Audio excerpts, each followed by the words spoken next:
Morning. आज हम लोग क्लास 11th का सबसे पहला topic, very first topic, sets start कर रहे हैं स्टूडेंट। सेट टॉपिक को स्टार्ट करने से पहले मैं कुछ बातें बता दूं। एग्जैक्टली सेट थ्योरी के ऊपर आईआईटी जेईई में क्वेश्चंस बहुत कम, कभी आते हैं कभी नहीं आते, कभी बहुत कम पूछा जाता है, लेकिन सेट्स का यूज फंक्शन में बहुत भर भर के है। मतलब क्या है, सब एक दूसरे से कनेक्ट, सेट्स, उसके बाद रिलेशन, उसके बाद फिर फंक्शन। मतलब ये जब तक सेट का नॉलेज नहीं होगा, और क्लास 11th में जैसे ही हम मूव करते हैं, 10th के बाद बच्चा जो जस्ट अभी 10th पास आउट हुआ, उसके बाद क्लास 11th में जाता है तो पहला टॉपिक देखता है सेट। इसलिए सेट का जो बेसिक नॉलेज है बच्चे को बहुत पहले हो जाता है, क्योंकि सबसे पहले स्टार्ट तो करता है सेट से, लेकिन सेट थ्योरी के डेप्थ में नहीं जा पाता है और कुछ बातें इनकम्प्लीट रह जाती है। इसलिए जैसा मैं बता रहा हूं बिल्कुल वैसा ही ध्यान दीजिएगा। मैं एग्री करता हूं इस बात से कि इस टॉपिक को पढ़ते समय थोड़ा सा बोर होता है बच्चा, थ्योरी ज्यादा है, बट इसके क्वेश्चंस बहुत इंपॉर्टेंट है और ये हेल्प करता है फंक्शंस वगैरह के लिए। तो जैसा मैं बता रहा हूं बिल्कुल वैसे ही ध्यान से सुनना। कुछ बहुत इंपॉर्टेंट चीजें मैं बताऊंगा, उसको जरूर आप नोट करते जाएंगे। चलिए स्टार्ट करते हैं सेट थ्योरी। फिर से एक बार मैंने कहा है, फिर से एक बार मैं कह दे रहा हूं, सेट थ्योरी को बहुत अच्छे से समझना बेटा। इसमें आपको चूंकि पहले से थोड़ा सा नॉलेज है, जैसे एक और एग्जांपल यहाँ पे कोट कर दूं मैं, जैसे ट्रिग्नोमेट्री हम लोग जब स्टार्ट करते हैं तो ट्राइंगल से स्टार्ट करते हैं, trigonometrical function, sine theta cos. बच्चा बोर हो रहा है, ये सब चीज तो हम जानते हैं। बेटा 10 मिनट पेशेंस रखो। सेट थ्योरी में 10 मिनट, केवल 10 मिनट आप पेशेंस रखिए, आगे के लेक्चर में आपको बहुत मजा आएगा। स्टार्टिंग में व्हाट इज सेट, सेट का डेफिनेशन क्या है, रिप्रेजेंट कैसे करते हैं, ये सब में आप बोर हो सकते हैं बिकॉज ऑफ कि ये सब आपको मालूम है, लेकिन फिर भी ये सिर्फ 10 मिनट की बात है। 10 मिनट में हम आगे बढ़ेंगे। Let's kick start sets. तो डेफिनेटली जैसा भी मैंने आपसे कहा कि सेट को स्टार्ट करेंगे तो कहां से स्टार्ट करेंगे, what is set. My first question, what is set. Set से बोलते हैं what is set. Set is nothing, set is well defined collection of object. देखिए यहां पे बहुत important, well defined collection of object. अब यहां पे ध्यान दीजिएगा, मैंने लिखा है वेल डिफाइंड, मैंने डिफाइन क्यों नहीं लिखा, वेल डिफाइंड। इस वेल डिफाइंड को पकड़ लो बस। इसका मतलब हुआ कि हमारा जो सेट है एग्जैक्ट होना चाहिए, एकदम, मतलब डेफिनेशन एकदम क्लियर होना चाहिए, प्रिसाइज होना चाहिए। प्रिसाइज का क्या मतलब हुआ, स्पेसिफिक होना चाहिए।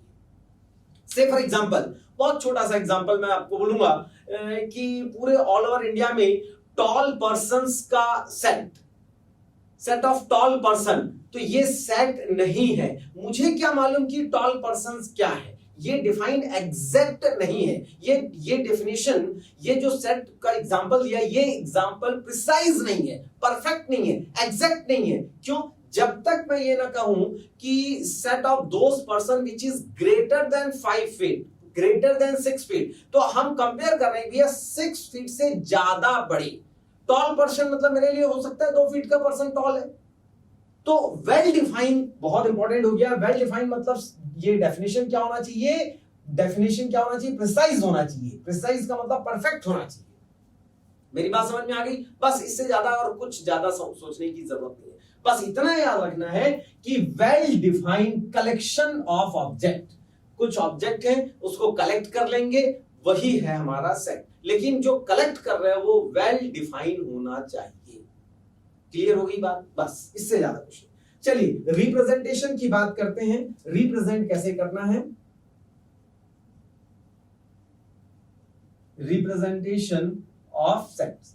बहुत जल्दी इससे हम लोग बाहर निकल जाएंगे इन सब चीजों से और बहुत अच्छी जगह में हम पहुंच जाएंगे। बेटे please look on the board, थोड़ा सा पेशेंस बना के रखिए। 10 minute. Representation of A set, दो टाइप से अपन रिप्रेजेंट करते हैं। एक होता है student set listing form, number 1 है सेट लिस्टिंग फॉर्म, और नंबर 2 है सेट लिस्टिंग फॉर्म, और नंबर 2 है सेट बिल्डर फॉर्म। बिल्ड करना पड़ता है।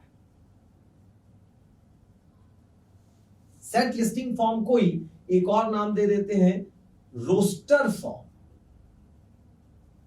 बहुत ध्यान से समझते जाइएगा। There are 2 method of representation of sets.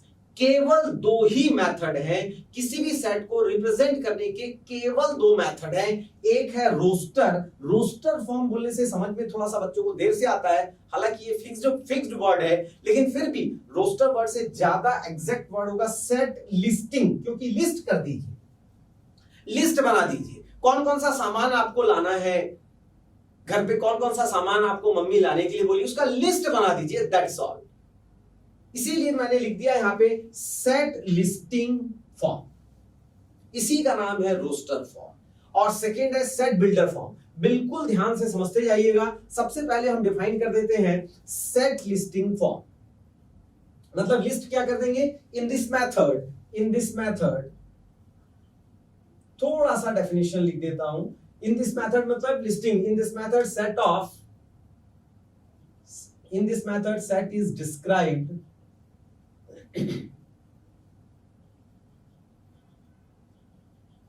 Listing method में described by listing element separated by commas, separated by commas। यहां ब्रैकेट में लिख देता हूं repetition is not allowed.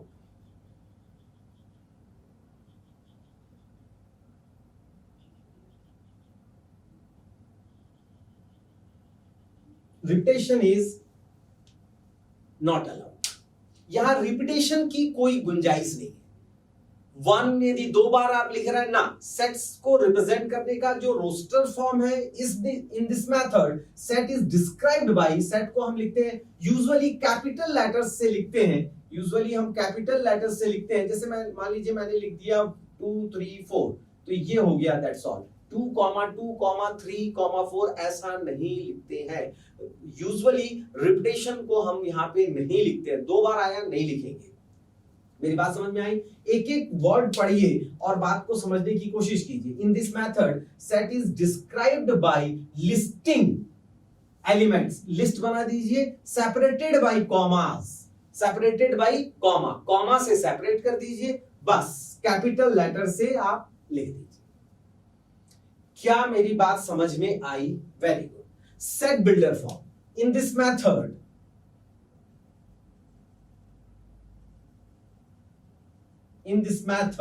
set is described by,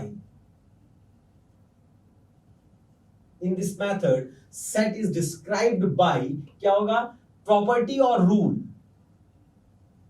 property और रूल, कोई ना कोई प्रॉपर्टी या कोई ना कोई रूल से आप उसको डिस्क्राइब कर दीजिए। जो लिखा गया है curly bracket, with in the curly bracket, separated by comma and with in the curly bracket, curly bracket में जो लिखा गया है इसके अंदर के जो भी आप लिखे उसको किसी ना किसी प्रॉपर्टी से मेकअप कर दीजिए। अब जैसे मान लीजिए ये इसको मेरे को सेट बिल्डर फॉर्म में लिखना है, मतलब कोई ना कोई रूल बनाना पड़ेगा, कोई ना कोई रूल के तहत लिखना पड़ेगा। तो देखो कैसे लिख रहे हैं, इसी को मैं लिख रहा हूं x such that x belongs to natural number। मुझे आंखों से दिखा कि भैया ये नेचुरल नंबर है, 2 है, 3 है, 4 है, नेचुरल नंबर है। मेरी बात समझ आ रही है? नेचुरल नंबर है तो नेचुरल नंबर तो भैया आपका 1 भी हुआ, 1 हुआ कि नहीं नेचुरल नंबर, 0 तो नहीं। तो इसमें अपन इसको क्या बोलेंगे, नेचुरल नंबर। और ये नेचुरल नंबर का प्रॉपर्टी हो गया कि x is greater than 1, x is less than 5। Natural number को बता दिए कि भाई काउंटिंग पे जो काम आता है वो नेचुरल नंबर होता है। ऐसा नेचुरल नंबर जो 1 से बड़ा है और 5 से छोटा है, बस 2 3 4 है। मैं आपसे बोलूंगा भाई साहब ऐसा नेचुरल नंबर बताइए जो 1 से बड़ा है और 5 से छोटा है, ग्रेटर देन 1 लेस देन 5। तो 1 से ग्रेटर मतलब क्या हो जाएगा बेटा, 2 3 4, यहां लेस देन 5 कर दिया। क्या मेरी बात समझ में आई? क्या मेरी बात समझ में आई?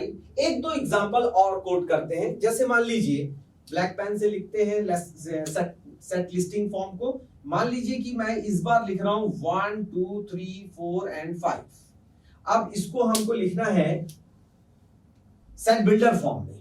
तो A is equal to x such, ये होता है बेटा सच दैट। देखो स्टूडेंट, पहली बार आप पढ़ रहे हैं 10th के बाद 11th क्लास में, जैसे ही आपने मूव किया 10 मिनट पेशेंस रखिए, सारा कुछ बता दूंगा। ये जो दो डॉट लगाया गया है ये सच दैट को रिप्रेजेंट करता है। एक्स सच दैट, बहुत ध्यान से देखिएगा, X such that X belongs to natural number comma X पे प्रॉपर्टी लगा दो, नेचुरल नंबर तो है, X is less than equal to 5, क्योंकि सारे नेचुरल नंबर हो गए।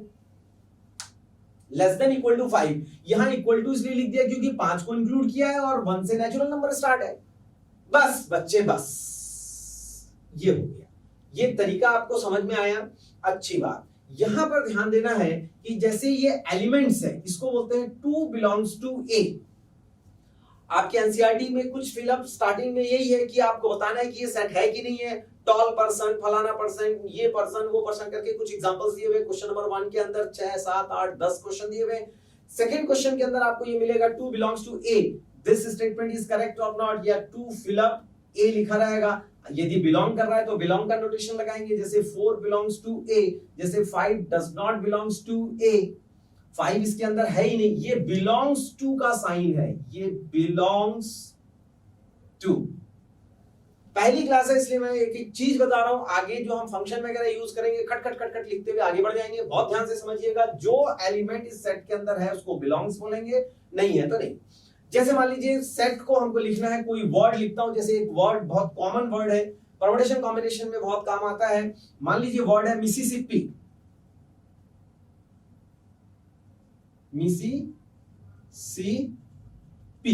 इसके अंदर आने वाले लेटर्स को हमको सेट रोस्टर फॉर्म में लिखना है। तो ए को लिख देते हैं रोस्टर फॉर्म में, MIS एंड P। चाहे एस कितनी भी बार आए, मैंने कहा है कि repetition is not allowed, repetition का कोई गुंजाइश नहीं है। M आया हुआ है, M को लिख दिए, I आया हुआ है, I लिख दिए, S एक बार लिख दिए, काम बन गया, P एक बार लिख दिए, काम बन गया, दैट्स ऑल। इससे ज्यादा आपको कुछ करने की जरूरत नहीं है। क्या मेरी बात समझ में आई? क्या आपको set listing form means roster form समझ में आया? क्या आपको सेट बिल्डर फॉर्म समझ में आया? सेट को बिल्ड करने का मतलब समझ में आया? यहां तक बात क्लियर हो रही है? ये सब क्या है? प्रॉपर्टी आप अपनी मर्जी से लिख देंगे, प्रॉपर्टी आप अपनी मर्जी से लिख देंगे और फट से इसको सॉल्व। आइए कुछ छोटे छोटे क्वेश्चंस, 2-3 क्वेश्चन सॉल्व कर लेते हैं, बहुत ज्यादा नहीं। जैसे मान लीजिए कि मैंने लिखा कि a इज इक्वल टू, मैं लिख देता हूं x सच दैट, या फिर express a is equal to x cube, ठीक है, x क्यूब सच दैट लिख देते हैं x is less than 5 and x belongs to whole number. Express this into roster form. ये तो सेट बिल्डर फॉर्म में बेटा दिख रहा है। पहले सेट बिल्डर फॉर्म को रोस्टर फॉर्म में, फिर रोस्टर फॉर्म को सेट बिल्डर फॉर्म में। रोस्टर फॉर्म को सेट बिल्डर फॉर्म में लिखते समय थोड़ा सा ऐसे धक्का लगता है, क्या करना है, कोई घबराने की बात नहीं। सुनिए कहानी सुनिए भाई साहब, होल नंबर मुझे यहां पे लिखना है और रोस्टर फॉर्म। होल नंबर कहां से स्टार्ट होगा? x इज इक्वल टू 0 रखिए तो 0 का क्यूब आ गया 0, तो a हो जाएगा, पहला एलिमेंट 0 बन जाएगा। x इज इक्वल टू 0 के बाद इधर मैं लिखता हूं, यहां पे लिखता हूं x इज इक्वल टू 1, ठीक है।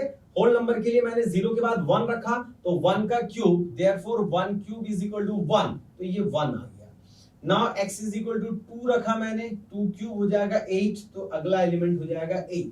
अच्छा, x इज इक्वल टू 3, कहां तक जाना है मुझे? लेस देन 5 तक जाना है, तो x is equal to 3, x is equal to 4 and x is equal to less than 5, मतलब 4 तक मेरे को पहुंचना है। लेस देन इक्वल टू होता तो 5 को भी इंक्लूड कर लेते। चलिए 3, तो 3 का क्यूब क्या हो जाएगा? 9 into 3 27। चलिए 4 का क्यूब क्या बन जाएगा बेटा, 4 का क्यूब 64, तो ये हो जाएगा 64। Clear, that's all, this is the answer. क्योंकि मुझे क्या करना था, इसको एक्सप्रेस करना था किसमें, रोस्टर फॉर्म में, तो मैंने बहुत आसानी से रोस्टर फॉर्म में एक्सप्रेस कर दिया। चलिए एक आध क्वेश्चन और कुछ दिमाग में लेते हैं, कोई भी क्वेश्चन दिमाग में आ रहा है। Express a is equal to, मान लीजिए मैं अपनी मर्जी से ले लेता हूं 2 5 10, 4 के बाद 5, 9 के बाद 10, 9 16 17 ले लेते हैं, 17 26 ले लेता हूं। इसमें इसको चेंज करेंगे, set builder form into set builder form.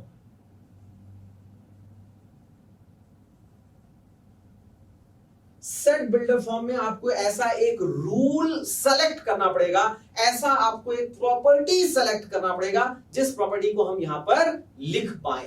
तो थोड़ा दिमाग लगाओगे, ये जो 2 है, क्या मैं इस 2 को 1 स्क्वायर प्लस 1 लिख सकता हूं? ये 5 है, क्या इस 5 को मैं 2 स्क्वायर प्लस 1 लिख सकता हूं? 10, ध्यान से देखिएगा, 10 3 स्क्वायर प्लस 1 9 प्लस 1 17 मतलब 4 स्क्वायर प्लस 1 26 5 स्क्वायर प्लस 1। तो क्या समझ में आ रहा है, ये पूरा जो है, ये जो पूरा का पूरा है, ये किस रूल को फॉलो कर रहा है, n स्क्वायर प्लस 1। एम आई राइट और रॉन्ग? क्या ये n स्क्वायर प्लस 1 को रिप्रेजेंट कर रहा है? तो इसका जो सेट बिल्डर फॉर्म होगा वो सीधे सीधे क्या मैं ऐसा लिख सकता हूं, n square plus 1 such that n belongs to natural number. अब n में प्रॉपर्टी फंसा दीजिए, किससे कम लिया है मैंने, 5 का स्क्वायर लिया है तो 5 तो आ रहा है, तो n is less than equal to 5। एक बार आप उल्टा चलिएगा, क्योंकि n को मैंने नेचुरल नंबर बोला है, नेचुरल नंबर स्टार्ट होगा 1 से, और क्या 1 यहां रखने पे क्या ये आ रहा है, एक बार वेरीफाई कीजिए। 1 का स्क्वायर प्लस 1 2, वेरी गुड। तो ये तो पूरा लिख ही दिया है मैंने, इसी को तो मैं लिख रहा हूं n स्क्वायर प्लस 1, तो n स्क्वायर प्लस 1 तो आएगा ही आएगा। बस यहां ध्यान रखना है लास्ट एलिमेंट क्या हो रहा है, 5, तो करेक्ट। इसको हम लोग थोड़ा ऐसे भी लिख सकते हैं, कभी कभी बच्चे एकदम मतलब एकदम ऐसा कॉपी करते हैं कि सर ने ऐसा बताया है, बुक में ऐसा है, या तो बुक में गलत है या तो सर गलत बता रहे हैं। ऐसा नहीं है, थोड़ा बहुत रूल्स को लिखने का तरीका अलग हो सकता है, कोई प्रॉब्लम नहीं है, लेकिन फिट बैठना चाहिए। यदि कि कोई ऐसा लिखे, कोई बच्चा ऐसा लिखे x is equal to n square plus 1 such that n belongs to natural number n is less than equal to 5, तो बच्चे बोलते हैं एकदम बुक के आंसर जैसा, अरे कुछ नहीं, एवरीथिंग इज ओके। क्या लिख दिया भैया, x को लिख रहा है वो, x ये एलिमेंट्स है 2 5 10 2 5 10 17, मैंने यहां पे x नहीं बताया, n बिलोंग्स, ये लिख दिया, ये भी चलेगा ये भी चलेगा,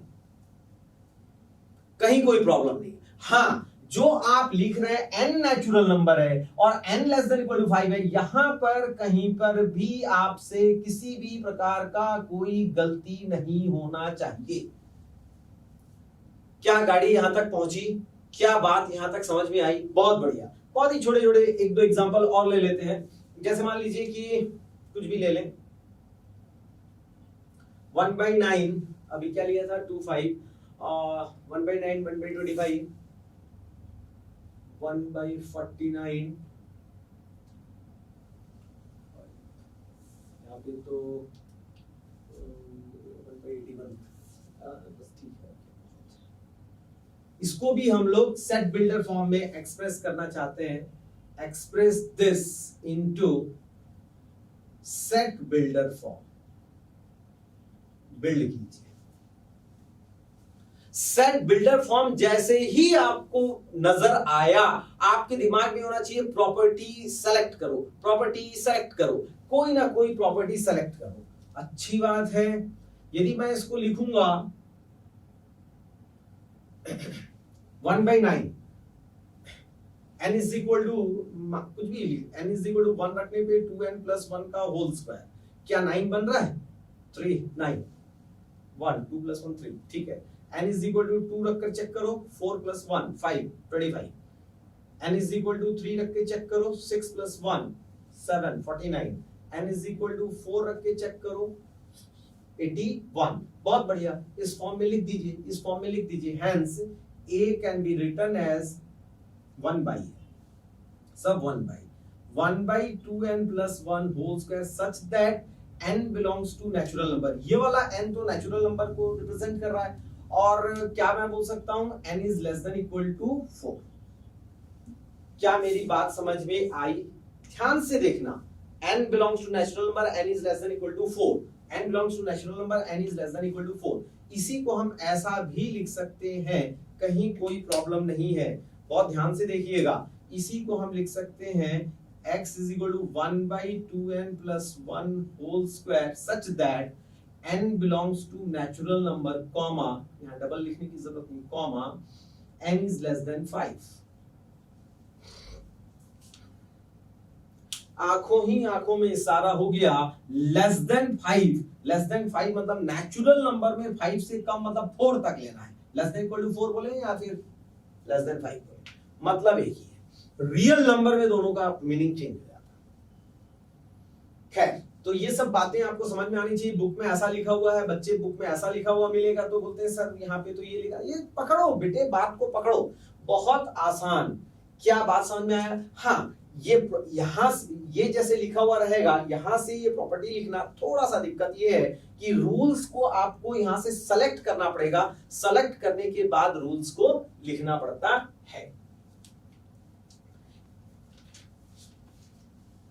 बहुत ही अच्छा क्वेश्चन, समझने की कोशिश कीजिएगा। द नंबर ऑफ एलिमेंट्स, हमको पता लगाना है कि ऐसे कौन कौन से एलिमेंट्स हैं जिसके लिए ये ऑर्डर्ड पेयर इस रिलेशन को फुलफिल करे, इस रिलेशन को सैटिस्फाई करे। ए और बी क्या होना चाहिए? इंटीजर होना चाहिए, दैट्स ऑल। ए और बी इंटीजर होना चाहिए भैया, ए और बी इंटीजर होना चाहिए। तो ये ऑर्डर्ड पेयर से मुझे तो ये बात समझ में आ रहा है कि ये है 2a² + 3b² is equal to 35। This is 35। हेंस मैं लिख सकता हूं 3b² is equal to 25 - 2a²। क्या यहां तक बात समझ में आई? 3b² इज इक्वल टू 35 क्यों हो रहा है बार बार? 35 माइनस 2a² हो रहा है। अब बोल रहा है कि a और b इंटीजर्स है, ठीक है ना? तो लेट्स स्टार्ट। चूंकि ये स्क्वायर है ना, तो मैं पॉजिटिव लूंगा तो उसके साथ नेगेटिव अपने आप कंसीडर करते रहेंगे, मैं समझाता रहूंगा, कोई बात नहीं। मान लीजिए कि मैं b इज इक्वल टू 0 से स्टार्ट करता हूं। b इज इक्वल टू 0 मतलब इसका स्क्वायर यहां पे, तो b² क्या हो जाएगा? 0। अच्छा, यदि b² 0 हो जाएगा तो आप फाइंड करो, चलो यहीं पे फाइंड करो। Therefore 0 is equal to 35 minus 2a², 2a² is equal to 35, a² 35/2। ये तो फ्रैक्शन में आया, तो a² जब फ्रैक्शन में आ रहा है तो a भी फ्रैक्शन में ही रहेगा, तो b is equal to 0 is not considered। क्यों कंसीडर नहीं करेंगे भैया? a और b जो दोनों है वो क्या होना चाहिए? बिलोंग्स टू z होना चाहिए। बहुत आराम से समझना बेटे। चलिए b इज इक्वल टू मैं ले लेता हूं +-1।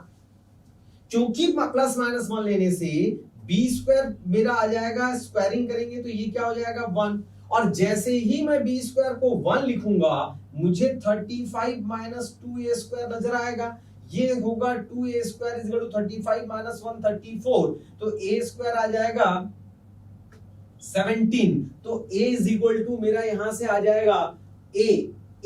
बहुत ध्यान से देखिएगा, a √17, ठीक है? तो b is equal to 1 consider होगा कि नहीं होगा? थोड़ा सा कॉन्ट्राडिक्शन है, फिर से आप समझो। b इज इक्वल टू +-1, ठीक है बेटे? तो +-1 स्क्वायर किया तो 1 आया, तो b² 3b² is equal to 35 - 2a²। b² की जगह मैंने रखा 1। हाँ, क्या गड़बड़ हो रहा था, ये रूट ओवर 17 1 को भी कंसीडर नहीं कर पा रहे थे। देखो बेटा ब्लंडर हो गया थोड़ा सा, ब्लंडर कैसे क्या गलती हो रही है ध्यान से देखो। देखो स्टूडेंट यहाँ पे क्या है, मैंने b = +-1 b² = 1, तो यहाँ यहाँ यहाँ ये तो 0 था ना, यहाँ पर b² की जगह मैं क्या लिखने वाला हूँ 1, तो ये बेटा हो जाएगा 3, जहां 1 मैंने लिखा है ये हो जाएगा 3। नाउ 2a² = यहां से क्या हो जाएगा 35 - 3 32, तो यहां से हो जाएगा a² 16, तब आएगा ये +-4 और ये बना हमारा इंटीजर। अब ध्यान से देखो, बहुत ध्यान से देखो, b हो गया +-a, तो हमारा +-1, तो a हो जाएगा +-4, तो a, b मेरे को लेना है, तो क्या क्या पॉसिबिलिटी होगा, 4 1 हो सकता है, -4 1 हो सकता है, 4 -1 हो सकता है, -4 -1 हो सकता है, ऑर्डर्ड पेयर। ये इंटीजर है ना, ये सब इंटीजर है, और ये सभी इंटीजर के लिए ये कंडीशन फुलफिल कर रहा है, क्योंकि प्लस माइनस आंसर आ रहा है ना बेटे। तो ये सारे ऑर्डर्ड पेयर हमारा a, b कंसीडर करेंगे, लेकिन कौन से इंटीजर से मिलकर बना है, +1 -1 +4 -4। इसका मतलब है a, b है ना, इसलिए 4 4 4 वाले पहले लिखा हूं मैं, 1, 4 इसलिए हमने नहीं लिखा है। Very good. तो यहाँ कौन कौन से इंटीजर कंसीडर किए हैं, -1 +1 -4 +4। क्या मेरी बात समझ में आ गई? 4 इंटीजर हो चुका। आगे बढ़िए, हमने क्या ले लिए 0 +-1। आइए हम लेते हैं b = +-2। +-2 मतलब b² क्या हो जाएगा बेटा 4, इसका स्क्वायर 4, हम यहां पे रखेंगे, अब की बार गलती नहीं करना, 12, तो यह हो जाएगा 32 - 2a², 2a² = 35 - 12। 35 - 12 कितना हो जाएगा, ऑड नंबर आएगा, तो फिर ये not consider, not consider. Odd आ जाएगा ना, यहां से 3 आ रहा है, 5 - 3 5 - 2 हो जाएगा 3, ऑड आ जाएगा, तो ये तो कंसीडर ही नहीं करेंगे। बहुत ही बढ़िया, यहां तक बात समझ में आ गई।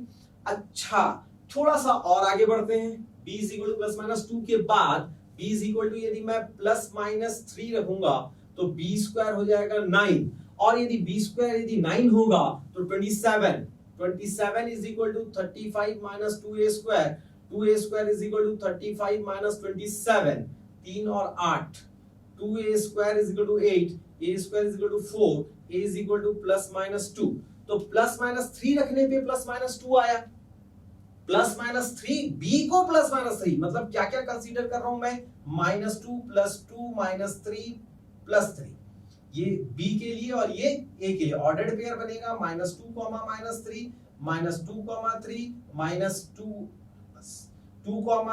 3 एंड 2, -3, ये सब ऑर्डर्ड पेयर कंसीडर्ड होंगे with the help of this 4 integers. तो 4 + 4 क्या हो गया 8, और यही हमारा आंसर होगा। क्यों होगा मालूम, क्यों मैं इसको टिकी कर दिया, क्यों मैंने b = +-4 नहीं लिया, नेक्स्ट इंटीजर हमको लेना था +-4, तो b² = 16, जैसे ही b² = 16 मैं रखूंगा ये ग्रेटर हो जाएगा और नेगेटिव आ जाएगा, a² फिर फाइंड नहीं कर पाएंगे। आप खुद ही देखो ना, ये हो जाएगा 48, तो 48 यहां पे मेरा आया 48 = 35 - 2a², 2a² = 35 - 48, ये बड़ा हो गया ये छोटा हो गया, उसका स्क्वायर रूट मैं नहीं फाइंड कर पाऊंगा, ये स्क्वायर तो आ जाएगा, फिर a स्क्वायर का जो भी रिजल्ट आएगा नेगेटिव नंबर आएगा, नेगेटिव का, तो इसके बाद के सारे नंबर हमारा कंसीडर नहीं कर पाएंगे। तो कौन कौन से इंटीजर को कंसीडर किए, देखो -1 +1 -4 +4 ये 4, और -2 +2 -3 +3, इसका मतलब 4 + 4 हमारा रिजल्ट क्या आ गया बेटा 8। क्या गाड़ी यहां तक पहुंची? बहुत अच्छा क्वेश्चन था, बहुत ही अच्छा क्वेश्चन, इसमें ज्यादा कुछ दिमाग लगाने की जरूरत नहीं थी। द नंबर ऑफ एलिमेंट्स बताने थे, the total number of elements is 8 which is satisfied this condition. ये ऑर्डर्ड पेयर है a, b ऑर्डर्ड पेयर ऐसा लिखते हैं, आपको समझ में आ रहा होगा, क्वेश्चन को ऐसा सॉल्व, राइट स्टूडेंट, बहुत आसान।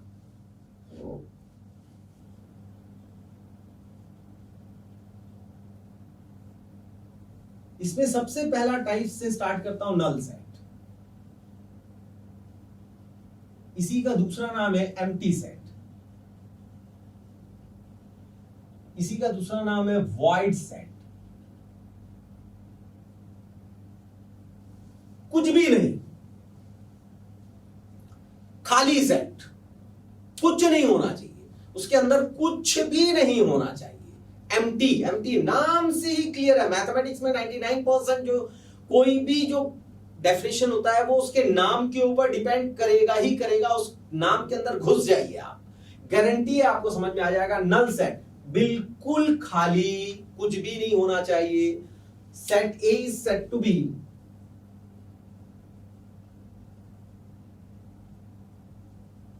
null set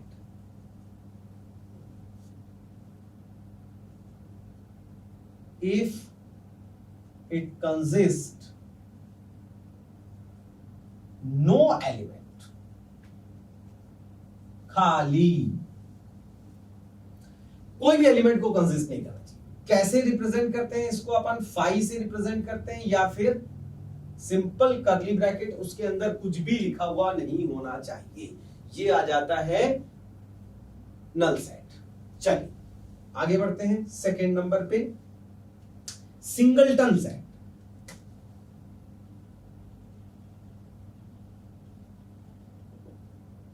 नाम पे जोर डालो, ओनली कंसिस्ट ऑफ, यहां तक कंसिस्ट ऑफ वन एलिमेंट,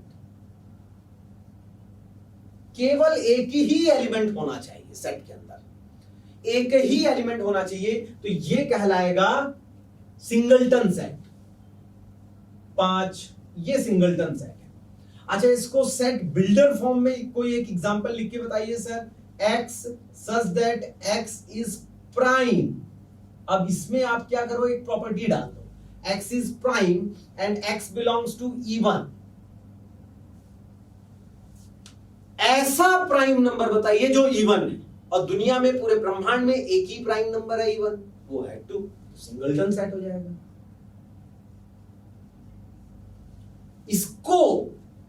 इसको सेट लिस्टिंग फॉर्म, ये जो सेट लिस्टिंग फॉर्म में यदि a = 2 लिख दिया मैं, सेट लिस्टिंग फॉर्म या रोस्टर फॉर्म, बोला जाएगा कि भैया इसको चलो तो एक्सप्रेस करो, इसको ऐसा लिख देगा और बोलेगा इसको एक्सप्रेस करो किसमें, किसमें, सेट बिल्डर फॉर्म में एक्सप्रेस कीजिए। Express a = 2 into set builder form में। तो सेट बिल्डर फॉर्म में क्या है, इसको रूल्स बनाना पड़ेगा। तो 2 क्या चीज है, इवन नंबर है, और क्या है, प्राइम भी है। तो मैं लिख दिया x such that x is prime. Prime बोलने से मेरे दिमाग में एकदम स्ट्राइक किया 2 3 5 7 डॉट डॉट डॉट, बीच में और समझाऊंगा प्राइम नंबर के डेफिनेशन को, ठीक है। x इज प्राइम, बीच में मतलब अभी थोड़ी देर में, अभी मैं आपको वापस खींच के लाऊंगा प्राइम में, उस समय आप मेरे को जवाब दीजिएगा। अच्छा, अभी मैं बोल रहा हूं कि प्राइम कहां से start, even prime. Even prime सिर्फ ब्रह्मांड में सिर्फ 2 होता है, तो लिख दिया भैया। ये सिंगलटन सेट को एक्सप्लेन करने के लिए मैंने ये एग्जांपल को कोट किया। Very good. नेक्स्ट स्टार्ट करते हैं फाइनाइट सेट, बहुत आराम से।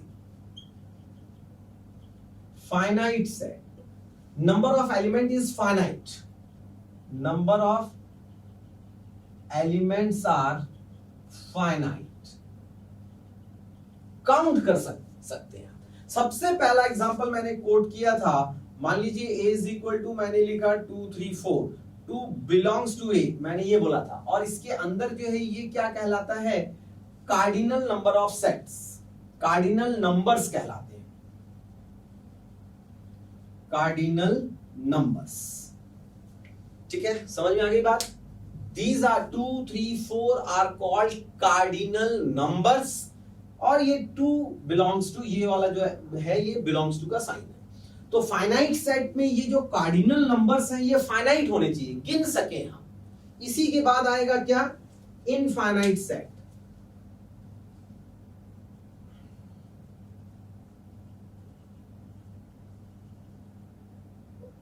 इनफाइनाइट सेट मुझे जरूरत नहीं है बताने की, नंबर ऑफ एलिमेंट्स क्या होने चाहिए,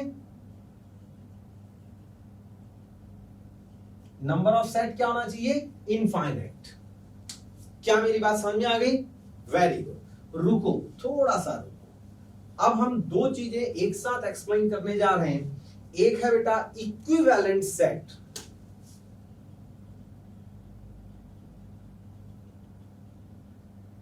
और एक है equal set. Equal set, two set A and B are said to be equivalent if and only if एक ही केस बनेगा, number of cardinal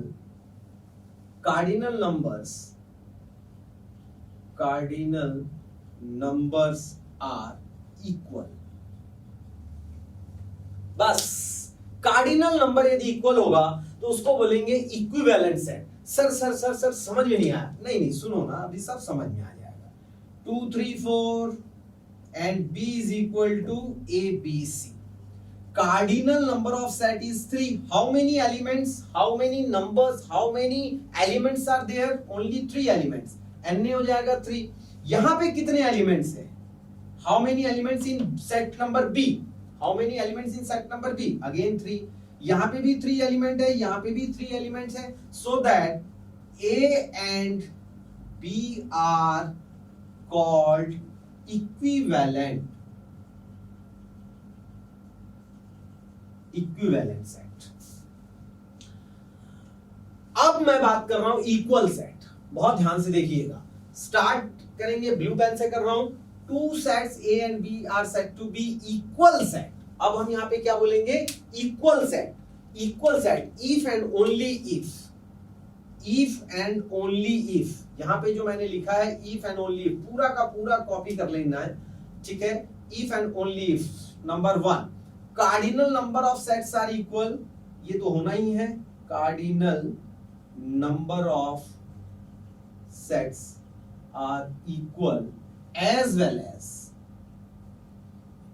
elements are also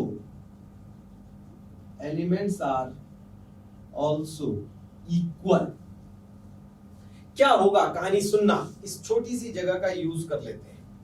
A is equal to, यदि मैंने लिखा 1 2 3 और B is equal to मैंने लिखा 2 1 3, तब ये A is equal to B होगा। ये होगा इक्वल सेट। कहने का मतलब क्या हुआ? A के अंदर कौन कौन से एलिमेंट है? 3 एलिमेंट है। कार्डिनल नंबर Na कहलाएगा। Na तो यहाँ पे 3 होगा और यहाँ पे Nb भी आपका 3 होगा। 3 एलिमेंट इसमें, 3 एलिमेंट इसमें। लेकिन जो जो एलिमेंट यहां पर है, 1 है तो 1 यहां भी है, 2 है तो 2 भी यहां पर है, 3 है तो 3 भी यहां पर है। इसका सीक्वेंस आगे पीछे हो सकता है, लेकिन जो एलिमेंट A के अंदर है वही same to same element B में होना चाहिए। जो एलिमेंट A के अंदर है B में होना जरूरी नहीं है। इसके नंबर्स, टोटल नंबर्स इक्वल होना चाहिए, तो वो होगा इक्विवेलेंट सेट। और यदि टोटल नंबर के साथ साथ वो नंबर भी इक्वल हो जाएंगे तो वो कहलाएगा इक्वल सेट। क्या मेरी बात समझ में आई? क्या गाड़ी यहां तक पहुंची? कुल मिलाकर हम बोल सकते हैं इक्वल सेट, ये जो इक्वल सेट है, कुल मिलाकर हम इस इक्वल सेट को बोल सकते हैं फोटोकॉपी होता है। बिल्कुल फोटोकॉपी हो जाएगा।